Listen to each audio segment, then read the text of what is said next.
Olá, boa tarde. Terça-feira, 29 de novembro. E hoje todos nós acordamos com a triste notícia vinda da Colômbia sobre o avião com a delegação da Chapecoense de Santa Catarina que caiu esta noite próximo à cidade de Medellín. Havia 81 pessoas a bordo. Até agora, apenas 7 pessoas sobreviveram. E ontem, aqui em Cachoeira do Sul, teve reconstituição de um crime que aconteceu há 12 anos. A gente tenta fazer a menor confusão possível, mas quando a gente tem que trancar trânsito, assim, não tem como. Mas é tentando ajudar aí a fazer justiça, né? A esclarecer tecnicamente, né, o fato. Tecnologia a serviço dos consumidores. A facilidade de pagar compras pelo celular. Basta aproximar o aparelho da máquina e pronto, em poucos segundos, o recibo já está impresso. A nova tecnologia já funciona em alguns países, como Estados Unidos, China e Austrália. Já está ativa também no Brasil. Como anda a qualidade do seu sono? Cansaço e sonolência durante o dia pode indicar que o seu descanso noturno está deixando a desejar. Hoje você vai conhecer um profissional especializado na qualidade do sono. E é claro, ele traz dicas para uma noite tranquila. Coach do sono, o que é isso? O que faz este profissional? No próximo bloco você vai conferir dicas e informações importantes para que todos possam ter uma noite de sono tranquila e repousante. Falamos ainda de realização profissional e pessoal, controlar os pensamentos e as emoções para conseguir autorrealização. Você vai conhecer o autor do livro Ouse Ser Grande, a partir de agora no NT Sul.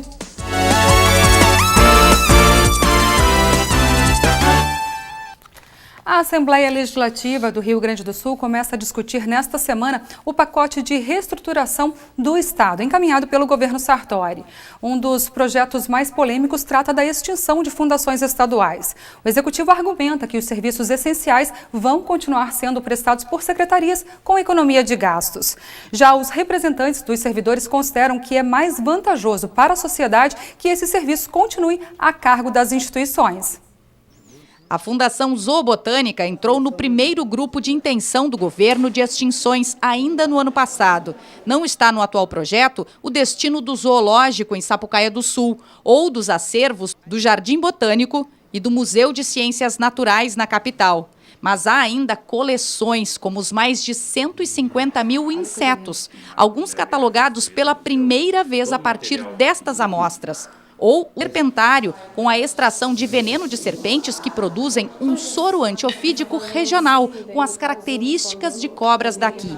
A extinção propõe também terminar com os laudos e consultas com os técnicos da Fundação. Esse laboratório a céu aberto, esses laboratórios de pesquisa, né, toda essa contribuição científica que a Fundação dá, não se pode dizer que não é um serviço essencial. A própria Assembleia Legislativa reconhece o valor da Fundação Zoobotânica porque tem recorrido inúmeras vezes aos pesquisadores, aos técnicos da Fundação Zoobotânica para trazer e assessorar a sociedade como um todo e todos os poderes e inclusive a iniciativa privada nesse sentido.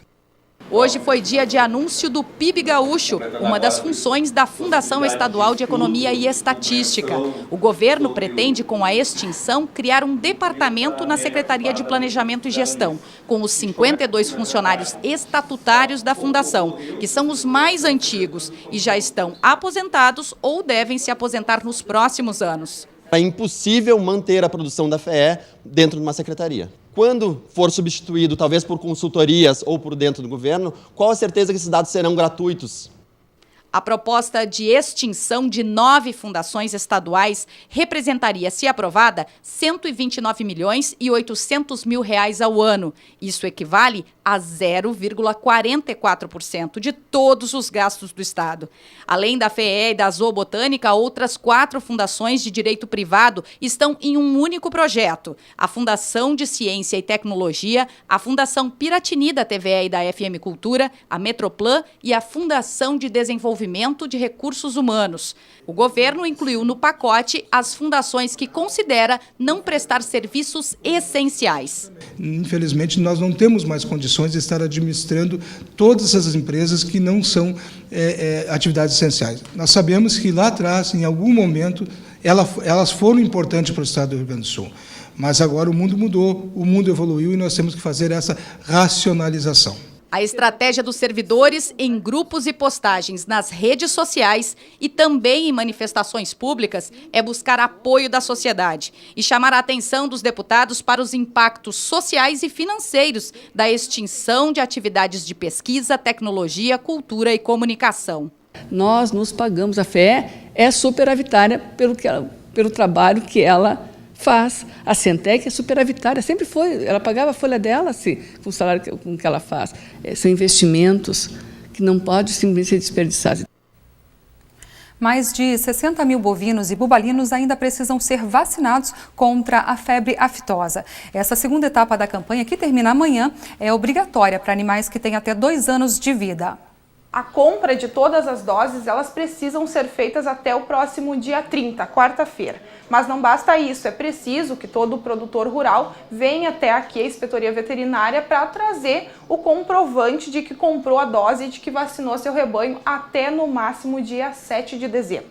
Mas quem vai falar os detalhes disso é o médico veterinário aqui da Inspetoria, Marivaldo Leão. Marivaldo, boa tarde. Sim, boa tarde. Como que está funcionando? Os produtores, cerca de 60% até o momento já tiveram aqui na Inspetoria. Sim, esses 60% foram os que comprovaram, através da nota fiscal de compra da vacina, que fizeram a vacinação. Risco para seres humanos? Ela não é uma zoonose, é uma doença assim, de fundo econômico, eu diria, e social, né?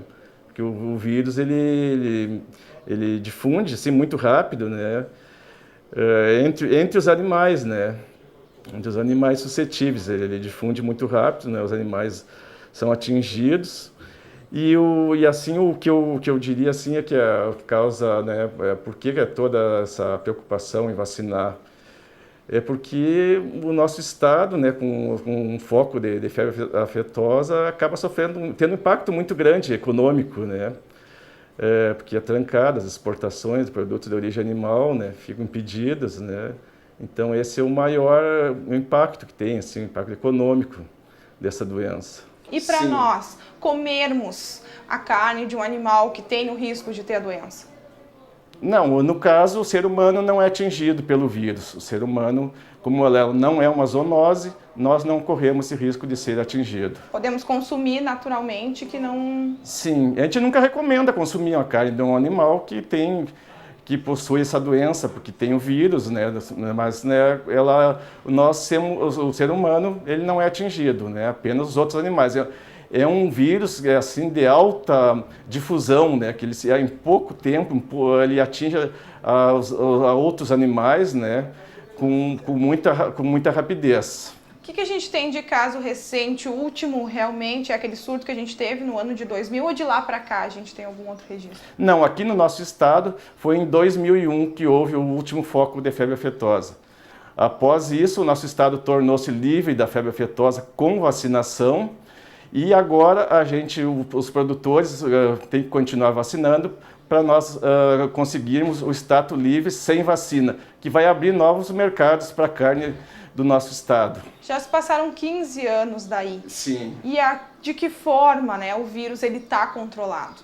Como que a gente pode saber isso? Há pesquisas em universidades? A pesquisa, inclusive, é feita a sorologia dos animais. Todos os anos é feita a sorologia. Lembrando ainda que neste ano o governo ele não disponibilizou doses gratuitas como em outros anos para aqueles produtores. É importante esses produtores, que como o governo não disponibilizou a vacina, esses produtores vão ter que comprar a vacina esse ano.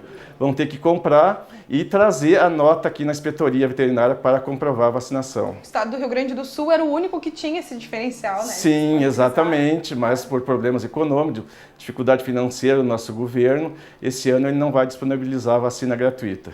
Então tá, alertar mais uma vez todos os produtores? É muito importante, porque a multa é uma multa conforme o decreto 52.434, ela já começa em R$ 1.028 por propriedade que não vacinar e mais R$ 17 por animal que não for vacinado. Sem contar que a propriedade também fica impossibilitada. Fica impossibilitada, a gente chama, ela fica interditada, porque ela não vai poder fazer nenhuma movimentação dos seus animais. Os animais não vão poder transitar. Então, o produtor vai ficar impossibilitado, né, de tirar um GTA, por exemplo, de comprar ou vender animais.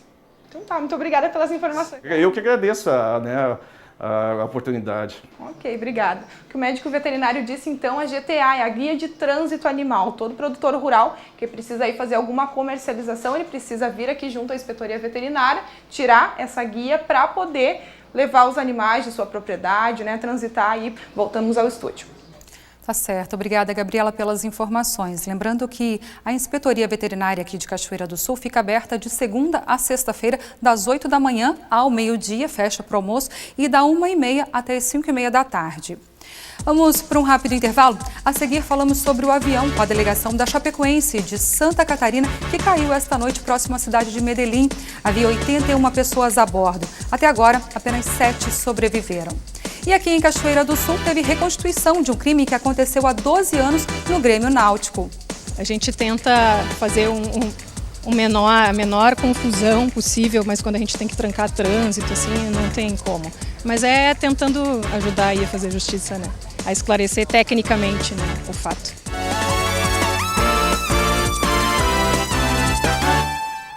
Estamos de volta agora, meio-dia 16, pelo horário de Brasília, e apenas 7 pessoas sobreviveram na queda de um avião próximo à cidade de Medellín, na Colômbia, nesta madrugada. O voo levava a delegação da Chapecoense para disputar a primeira partida da final da Copa Sul-Americana contra o Atlético Nacional. O jogo seria amanhã.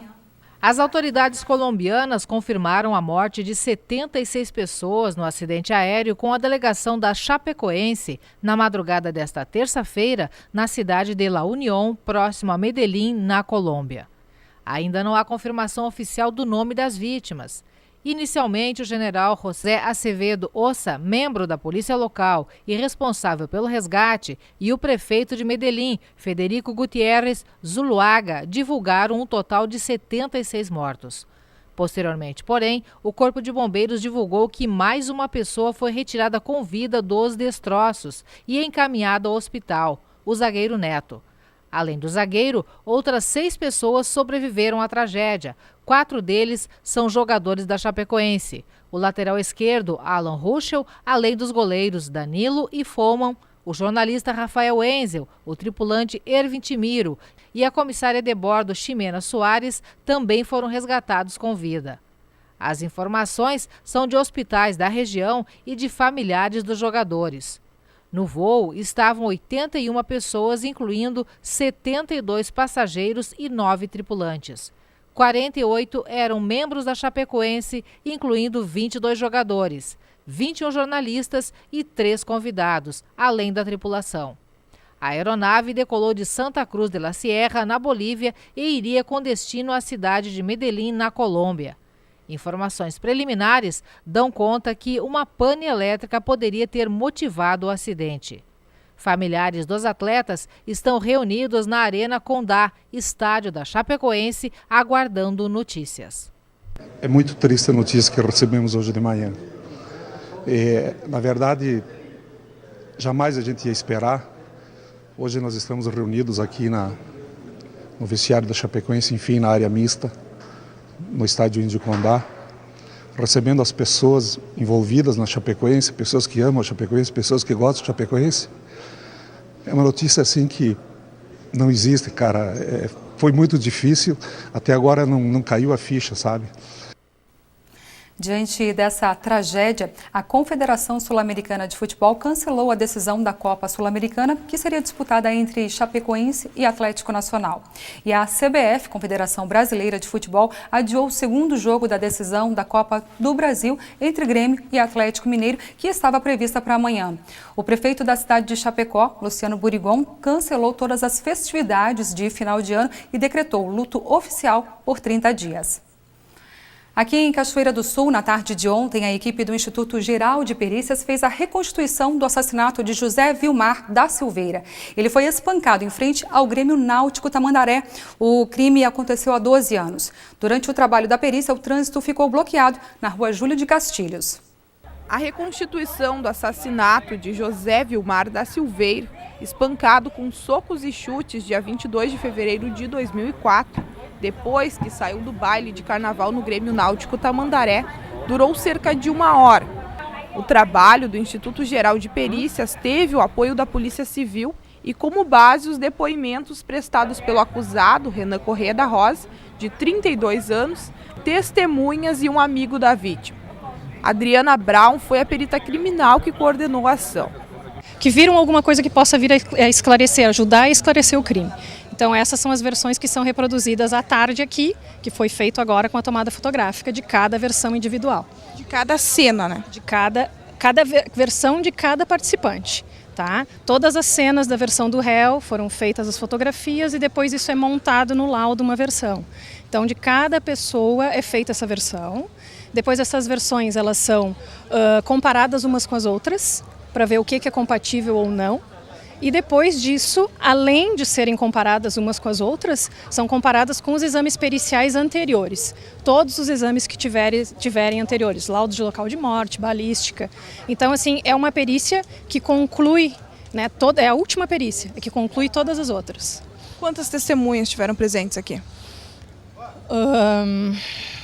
Não sei te dizer exatamente, assim, mas foram 12 ou 13, é que não estiveram todas presentes. A rua Júlio de Castilhos, no centro de Cachoeira do Sul, teve o trânsito bloqueado entre as ruas Juvencio Soares e Otto Mernick. A maioria dos comerciantes ficou na calçada, observando o trabalho dos peritos. A gente tenta fazer a menor confusão possível, mas quando a gente tem que trancar trânsito, assim, não tem como. Mas é tentando ajudar aí a fazer justiça, né? A esclarecer tecnicamente, né, o fato. 12 anos já passado do crime, agora a conclusão realmente do fato. Olha, eu vou te dizer uma coisa, a gente faz a perícia quando ela é solicitada, não quer dizer que faz 12 anos que ela está esperando, isso foi solicitado não faz muito tempo. E a gente não tem o acompanhamento depois disso, a perícia não tem o retorno, então a gente faz a perícia e entrega. Isso vai para, agora já está em fase processual, a gente não tem o retorno, né? Espero que sim, espero que ajude. 12h22 pelo horário de Brasília e vamos falar de tecnologia. A tecnologia, quando bem usada, facilita muito a nossa vida. Pagar contas e fazer compras pelo celular, por exemplo, já é uma realidade para muitos brasileiros. Mas há quem resista por medo de ser lesado ou por não conhecer bem o mundo virtual. Parcerias entre empresas de tecnologia e administradores de cartões de crédito tentam espalhar essa nova tendência entre os consumidores. Se já era fácil, agora ficou ainda mais. Pagar contas no supermercado, da farmácia, da loja de roupa ou da pizzaria com o celular já é possível. Basta aproximar o aparelho da máquina e pronto, em poucos segundos, o recibo já está impresso. A nova tecnologia já funciona em alguns países como Estados Unidos, China e Austrália.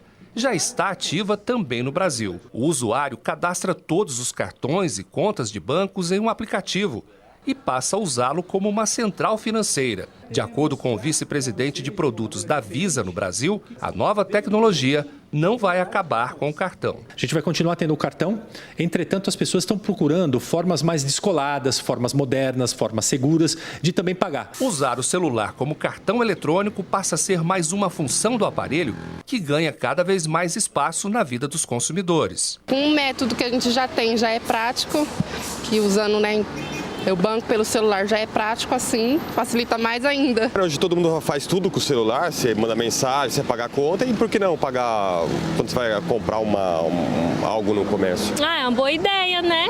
Por quê? A tecnologia tá aí, fica mais fácil, né? O acesso fica mais fácil. O novo sistema é resultado da parceria entre as empresas operadoras de cartões como o Visa, Mastercard e a fabricante de aparelho celular Samsung. A pessoa vê que está acontecendo uma transação de cartão de crédito sem o cartão de crédito físico, né, o cartão de crédito plástico, vai mudar a vida com que as pessoas, o jeito com que as pessoas estão fazendo as suas transações, estão fazendo seus pagamentos. Mais de 2 milhões de máquinas de cartão já estão funcionando para essas operações. Para a maioria do comércio, pagar conta com celular no lugar do cartão pode significar aumento de vendas. É uma ideia bem legal, bem futurista, né? Eu acho que já estava na hora de ter uma outra opção de pagamento. Nossa, muito legal. O que vem para melhorar para a gente é bem-vindo. Se for para facilitar a vida do cliente, para mim está bem tranquilo. Segundo o vice-presidente da Visa, além dos celulares, relógios já estão disponíveis e também podem ser usados para pagar contas. Então eu não tenho a menor dúvida que o brasileiro em breve será também um grande utilizador dessas novas tecnologias. Um mutirão do Cine de Porto Alegre ofereceu mais de 1.000 vagas com carteira assinada. Empresas parceiras participaram da ação, agilizando a inserção dos trabalhadores desempregados. Uma fila tão grande quanto a necessidade de cada um que está nela. Pelo menos 900 metros, quase 1 quilômetro de gente, com esperança de conseguir um emprego. Tiago era o último da fila. Tentando ver até onde eu consigo ficar, né? Quero sair com o emprego daqui. Mas em menos de 1 minuto, ele já não era o último. Outras 6 pessoas já estavam atrás dele. Dentro da sede do Cine, quem estava próximo ao atendimento era recebido por recrutadores das próprias empresas que oferecem as vagas. Ensino médio completo. E você mora onde? Eu moro no Partenon. São mais de 1.000 vagas abertas, com salários entre R$ 790 e R$ 3.000. Preenchê-las vai depender da qualificação do candidato.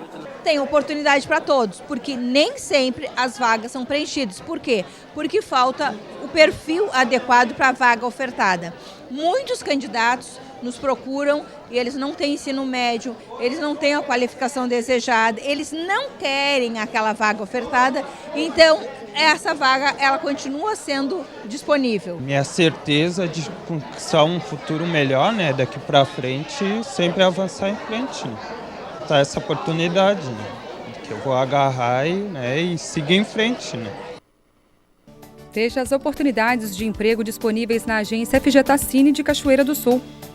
Uma vaga para marceneiro MDF precisa comprovar experiência. Técnico em controle de qualidade, uma vaga precisa portar carteira de motorista categoria B. Uma vaga para mecânico precisa ter experiência comprovada em carteira e CNH categoria B. Vendedor, uma vaga. É necessário 2º grau e experiência em carteira. Uma vaga para auxiliar de crédito. Essa vaga é temporária e precisa ter experiência e também 2º grau. Tratorista, uma vaga com experiência. Uma vaga para costureiro com experiência em courino e curvim. Almoxarife, uma vaga, precisa ter ensino médio completo e conhecimentos em informática. A agência FGTA Cine de Cachoeira do Sul está localizada na rua Major Ourix, número 1552, no centro da cidade. Mais informações pelo telefone 3723-5414. Hora do comentário de Júlio Mafuz. O assunto de hoje, governo Temer. A instabilidade que não foi restabelecida como muitos esperavam diante do impeachment de Dilma Rousseff. O que esperar do futuro?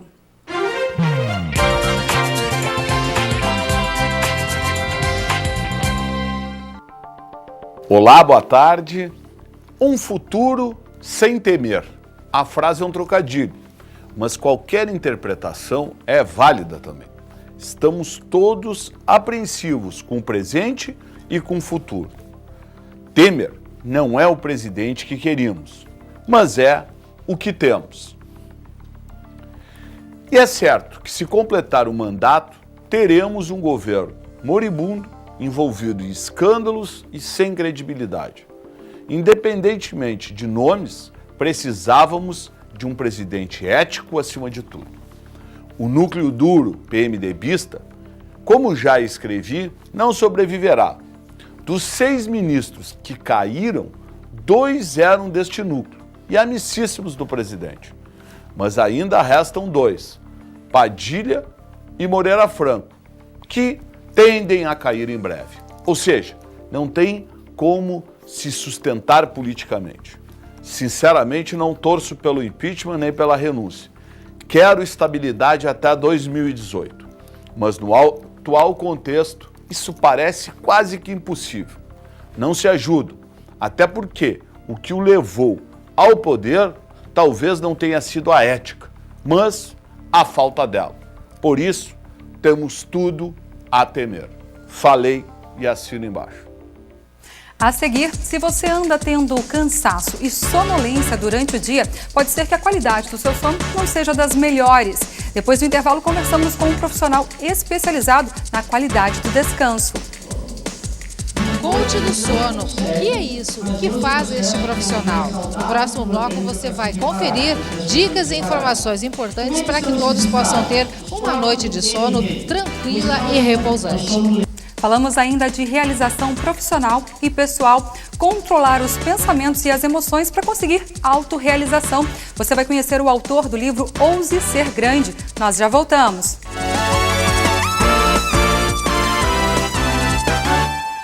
Estamos de volta ao vivo agora 12h32 pelo horário de Brasília. Dormir bem não é um privilégio de todas as pessoas. Isso não é segredo para ninguém. Mas você sabia que já há disponibilidade no mercado profissional de um especialista na qualidade do descanso? É o coach do sono. Lena Caetano bateu um papo com o Diego Reginato. Veja só. Ele esteve em Cachoeira do Sul para fazer um trabalho junto à Associação de Aposentados e Pensionistas de Cachoeira do Sul. Eu falo do Diego Reginato. Ele veio de Passo Fundo e tem em mãos um trabalho muito importante e muito interessante. O Diego, ele se intitula Coach do Sono. Traduz para a gente inicialmente o que é um coach do sono, Diego. Boa tarde. Boa tarde. Então, coach é um treinador, né? Então é um treinador do sono. Como assim? Porque a gente acha que dormir bem é só deitar e dormir. Eu deito e ronco a noite toda e estou dormindo. Pode não ser uma boa qualidade do sono. Então o coach do sono vai investigar isso. Vamos descobrir isso, se é verídico ou não. Você está dormindo bem ou não? Tá, olha só para exemplificar um detalhezinho, o Diego, ele trabalhou no comércio de colchões durante 13 anos, né? Ele trabalhou vendendo colchões e a partir disso aí, desse período de comércio, que tu descobriu que existe muito desconhecimento com relação à qualidade do sono, com relação a como a gente dorme e o que é bom ou não com relação a isso. É isso? Exatamente, porque o que acontece? O mercado é muito competitivo hoje, então eu queria me diferenciar. Eu não queria ser um vendedor tradicional e atender como todo mundo atende. Então eu passei a pesquisar os assuntos, eu passei a buscar mais informação para me entregar para o meu cliente uma informação diferenciada, entregar um conteúdo melhor, poder entregar um serviço e não só um produto de compra e venda. E nessas pesquisas eu identifiquei uma carência de informação. Não tem muita informação sobre o sono. A gente chama da terceira onda da vida saudável, né? A primeira onda é a reeducação alimentar, que o Brasil se transformou em relação a isso. A segunda onda é o exercício físico. Também o nosso país teve várias propostas bem diferenciadas nesse sentido. E a terceira onda é o sono. Todo mundo sabe o que tem que comer ou não deve comer. Todo mundo sabe que tem que dar uma caminhada, correr, ir a uma academia, enfim, né? Tem um personal trainer, né? E o sono? Então o coach do sono é como se fosse um personal trainer do sono, um personal do sono. Vamos investigar, vamos descobrir juntos como está a sua qualidade do sono, o que você faz certo, o que você faz errado, como é que você pode melhorar a sua disposição, a sua energia, o seu dia a dia, como é que você pode ter benefícios pensando na qualidade do sono. Isso depende de testes, depende de observação, depende de equipamentos e aparelhos, ou como é que a gente chega a isso? É uma conversa. Eu criei um método que ele é embasado em três pilares. O primeiro é o ambiente do quarto. O ambiente do quarto é a influência que ele tem para mim ter um sono com qualidade. O segundo é a higiene do sono. É tudo que você faz 60 minutos antes de dormir. E o terceiro é a postura do sono. Então esses três são os pilares fundamentais e a partir daí a gente vai para ramificações, porque nada é isolado. Não adianta só eu cuidar os alimentos que eu vou ingerir antes de dormir ou evitar e não cuidar os alimentos que eu vou estar utilizando durante o dia. Eu também preciso ter uma prática de exercício. Então são ações e alternativas conjuntas. Aí nós temos recursos extras, como técnica de respiração.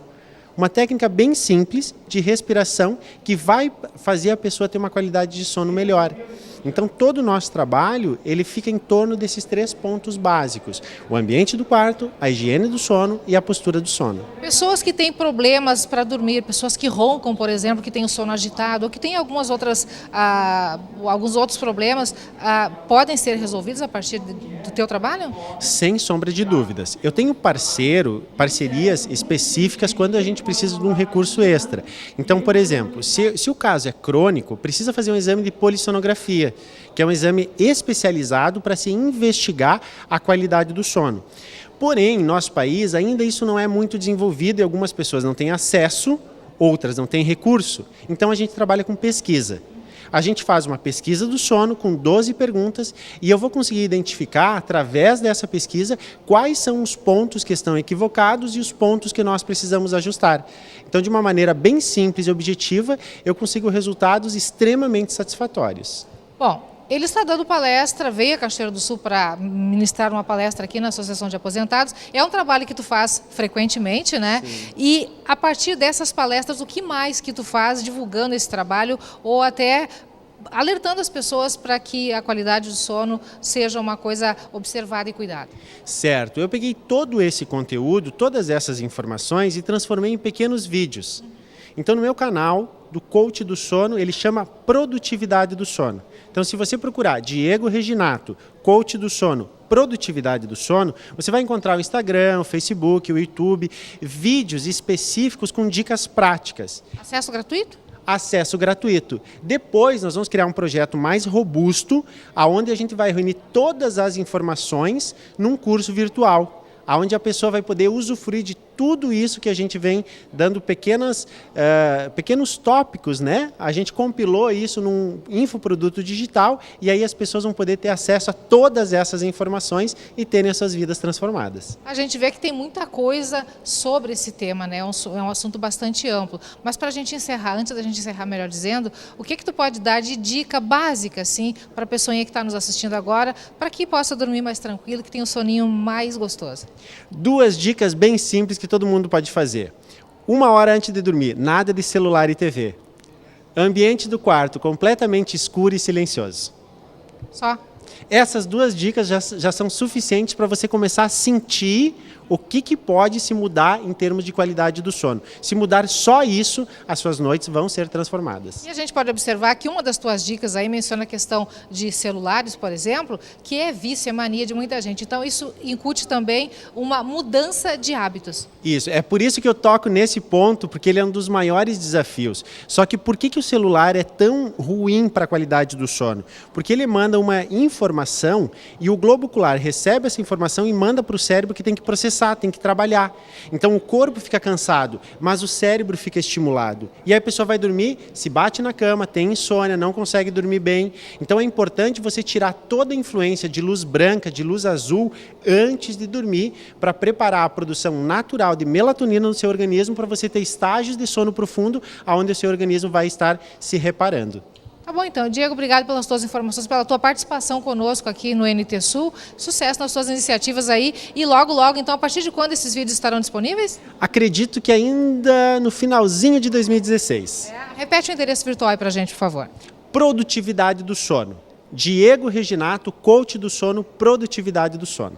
Dicas importantes, então, para você dormir bem. Isso não é comercial, não. É mais uma oportunidade, uma dica que a gente dá para você possa, de uma maneira bem econômica, já que é de graça, né? Ter a oportunidade, a possibilidade de dormir melhor e de ter uma melhor qualidade de vida.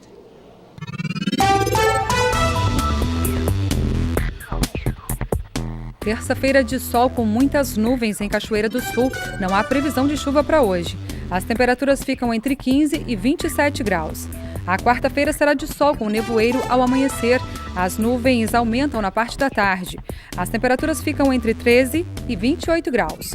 Já na quinta-feira, o dia será de sol com algumas nuvens. Não chove. Mínima de 16 e máxima de 32 graus. Confira no mapa como fica o tempo hoje. A nebulosidade diminui no Rio Grande do Sul nesta terça-feira e o sol só vai aparecer entre nuvens na maioria das regiões. Na metade norte do estado, espera-se maior presença de nuvens e possibilidade de chuva em algumas regiões. Na capital, Porto Alegre, a máxima prevista é de 27 graus. Em Uruguaiana, na fronteira oeste, 28. Em Passo Fundo, no norte do estado, 26 graus. Em Santa Maria, na região central, 27. Para o litoral norte, Tramandaí e Torres, 26. Em Pelotas e Rio Grande, no sul do estado, 25 graus.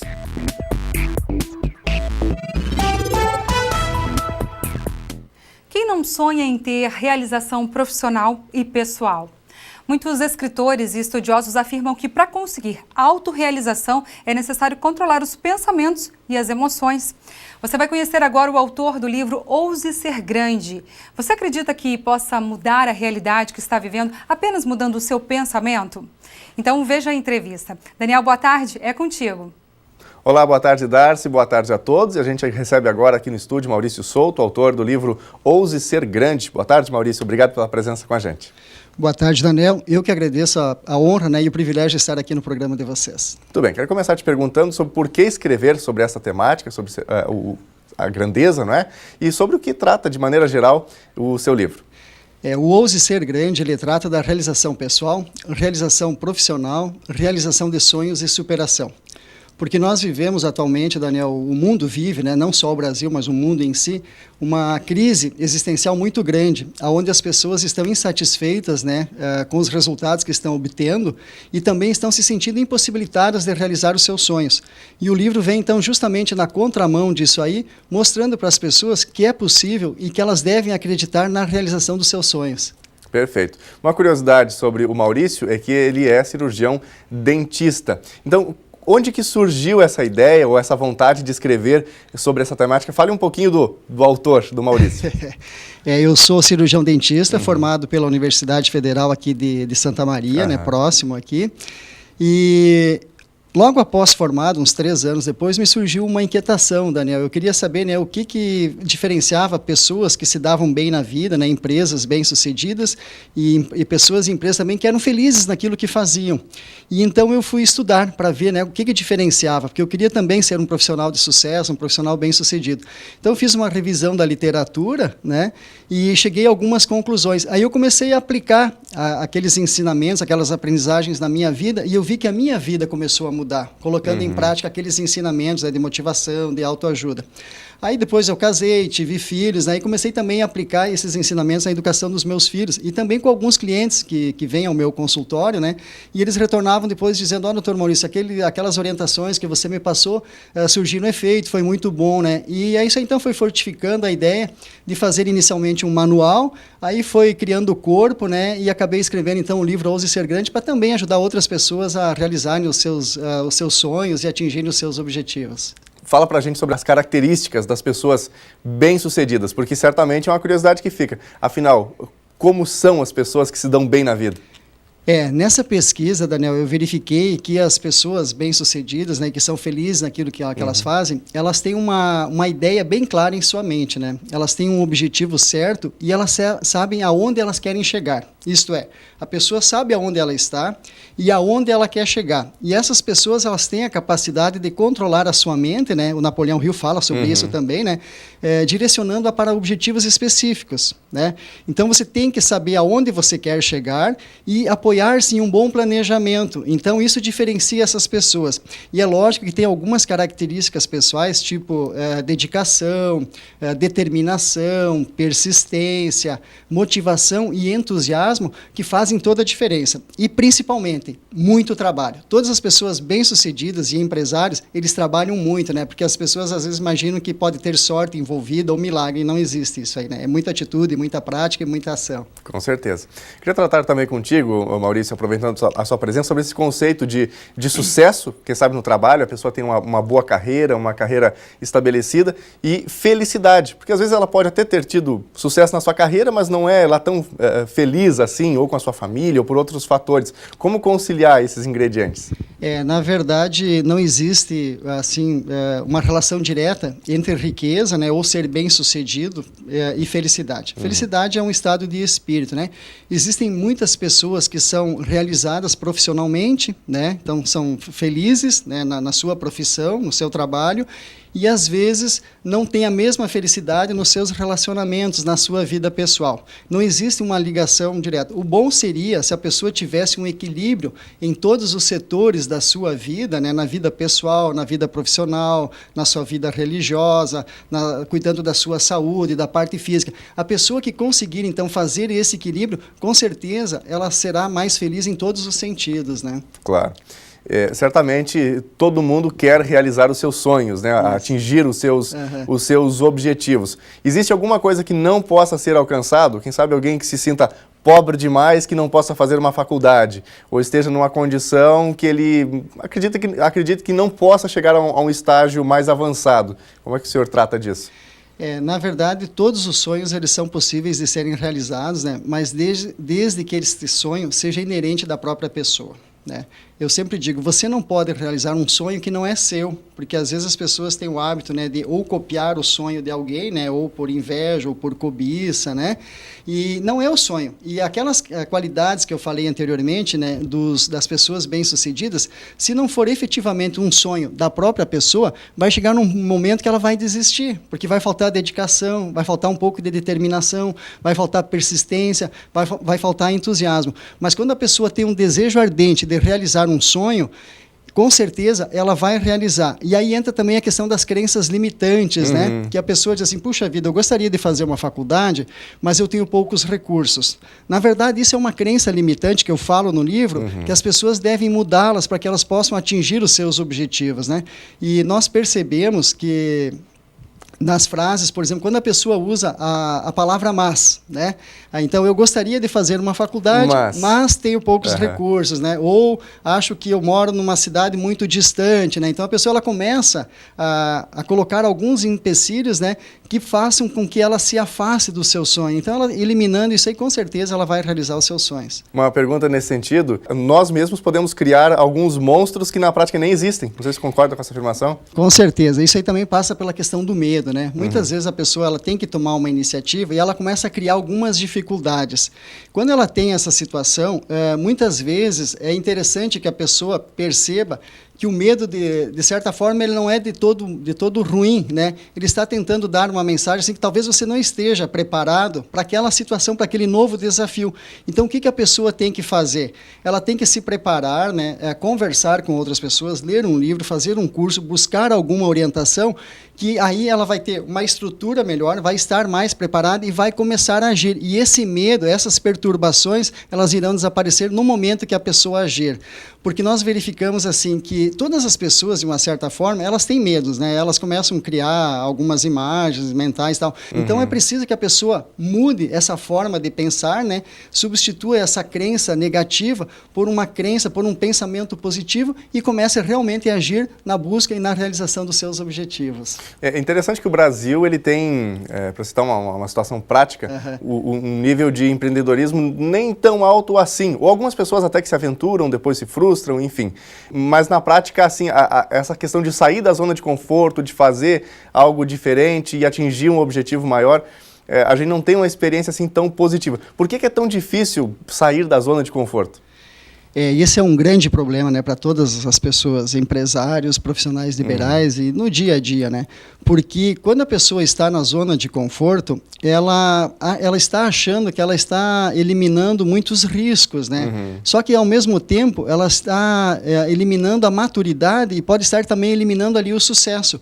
Porque é justamente quando a pessoa sai daquela zona de conforto, quando ela vence os seus medos, né, é que ela vai crescer. Então, passa por essa decisão, né, de aventurar-se, de correr riscos, porque às vezes a pessoa não inicia um projeto, né, não empreende, porque ela quer ter o controle total da situação, e não existe isso, né? Ficam esperando as condições perfeitas, e as condições perfeitas elas não existem. Muitas vezes temos a necessidade de correr riscos, sair da nossa zona de conforto, até porque existe um ditado que diz, né, que se nós fizermos sempre as mesmas coisas, nós vamos obter os mesmos resultados. Então é preciso sair, romper essas barreiras mentais, vencer os seus medos, né, para que a pessoa possa crescer e prosperar. Aliás, o aspecto do pensamento ele é muito importante, né? Talvez o ponto mais positivo e mais importante para quem consegue dar certo na vida, consegue construir algo, tem a ver justamente com esse aspecto de vencer os seus pensamentos negativos. O senhor trata bastante também disso no livro, né? Sobre os pensamentos. Com certeza. As pessoas que leem o livro, elas perceberão, e eu percebi isso nessa pesquisa que eu fiz, que o que diferencia, então, essas pessoas que prosperam e são felizes de outras que não prosperam tanto, passa justamente pelos padrões mentais, né? Então, algumas pessoas, elas mantêm pensamentos negativos, mantêm emoções negativas, né? E essas crenças limitantes. Então, no momento que as pessoas têm esse entendimento e elas mudarem a forma de pensar, isto é, quando ela tem um pensamento negativo, ela pode utilizar uma expressão assim, cancelada. Eu cancelo esse pensamento, substitui aquele pensamento negativo por um pensamento positivo, formula uma frase e repete esta frase, que ela vai mudar a energia dessa frase, né? E as coisas começam a mudar na sua vida, né? Então, tudo passa pela mudança, né, da forma de pensar e da mudança dos padrões mentais e controle das emoções. senhor se considera um homem de sucesso, um profissional de sucesso? Eu me considero, né? Porque tudo é muito relativo. Eu sou bem realizado na minha profissão, fiz de tudo, né? Segui esses princípios, né, que eu cito no livro, né? E eu apliquei isso na minha vida. Eu tenho 28 anos de profissão, né? Sou dentista há 28 anos e considero-me uma pessoa bem realizada. E isso fez com que eu também quisesse socializar esse conhecimento. Até um dos motivos de escrever o livro Ouse Ser Grande foi justamente isso, socializar essa minha realização. Quem que o senhor considera sendo a pessoa de maior sucesso da história ou da história recente? Para mim, Daniel, a pessoa que mais ousou foi Jesus Cristo. Eu sou católico, né, de formação, e Jesus Cristo, naquela época, se ele vivesse hoje, né, ele, digamos assim, ele afrontou reis, imperadores, né, ele teve o seu comprometimento. Porque eu acho muito importante hoje, nosso mundo vive essa carência de posicionamento e de comprometimento, né? Tanto que Jesus Cristo, ele cita uma frase, né? Eu sou o caminho, a verdade e a vida, né? Quem quiser vem e segue-me. E esse exemplo, eu gosto muito de fazer uma analogia com a nossa atualidade aqui no Brasil, né? Os nossos líderes, né? Qual é o comprometimento que eles têm? Qual é o posicionamento? É uma posição clara? São situação? São oposição? Né? E nós precisamos ter isso na nossa vida. Então, na história, a pessoa que eu mais admiro, assim, que ousou foi Jesus Cristo, depois Gandhi, né, Martin Luther King, essas autoridades aí. E, atualmente, aqui no Brasil, a pessoa que eu acho que está sendo mais ousada, que está vencendo todos os seus medos, é o juiz Sérgio Moro. Né? Pelas atitudes que ele está tendo, eu acredito que não deve ser muito fácil a barra que ele está enfrentando, né? A pressão, porque ele poderia muito bem ceder, né? Porque devem fazer 1001 propostas, imagina assim, né? Sem dúvidas. Sem dúvidas, né? Mas ele está sendo ousado, e eu acho que ele está no caminho certo. E esse resgate desse posicionamento, né? Desse comprometimento, é que nós, como cidadãos, precisamos também resgatar. Resgatar, então, esse comprometimento, esse posicionamento, e resgatar também os nossos sonhos, que nós precisamos ousar. Se nós queremos um país melhor para os nossos filhos, para os jovens que estão aí, passa por esse conceito de ousadia. Maurício, o senhor tem trabalhado com palestras também? O bom do livro, né, e incrível assim que o livro, a palavra, ela tem a possibilidade de transformar vidas, né? E com o lançamento do livro surgiram muitos convites para palestras, né? E nós estamos então aceitando esse desafio também, saindo da nossa zona de conforto, né? Organizando a nossa agenda no consultório, né? E ministrando palestras. A palestra Seja o Mestre do Seu Destino, aonde eu cito, entre outras coisas, um método para as pessoas obterem sucesso e uma vida próspera, né? E ele é baseado em 5 pilares. O primeiro pilar, a pessoa precisa definir claramente o que ela quer na vida, né? Segundo, ela precisa estabelecer metas. Ela precisa também visualizar essas metas como já alcançadas, que é o princípio da fé. E precisa ter atitude. E, finalmente, para que tudo isso feche com chave de ouro, que ela consiga essa prosperidade, ela precisa, então, mudar a forma de pensar, que eu cito bastante e falo muito no livro sobre isso, né? Controlar as emoções e eliminar as crenças limitantes. Como é possível adquirir o seu livro? O livro Ouse Ser Grande, na verdade, ele é uma produção independente, né? Mas foi publicado pela editora Alprint, em São Paulo, né? Nós fizemos o lançamento dele na Bienal do Livro, né? Na Feira do Livro Internacional em São Paulo, no final de agosto. E o livro está, então, à disponibilidade, né? Em todas as livrarias aqui da região, Santa Maria, Passo Fundo, né? Praticamente toda a região aqui do Rio Grande do Sul. E no site do Shopping Wall, né? Das grandes livrarias, da Saraiva, da IB Livros, da Cultura, né? Então, as pessoas que tiverem um interesse, né? É só digitar lá na internet, né? Então, e que terão acesso Ouse Ser Grande, Maurício Souto, já vai encontrar o livro. Perfeito. Muito obrigado pela presença com a gente. Tudo de bom. Obrigado, Daniel. Eu que agradeço o convite de vocês. Darcy. Obrigada, Daniel. Nós ficamos por aqui. Mais informações às 7 da noite no Jornal da Novo Tempo e também na nossa página no Face. Curta a nossa página, facebook.com/TV Cachoeira. Uma ótima tarde para você. Tchau.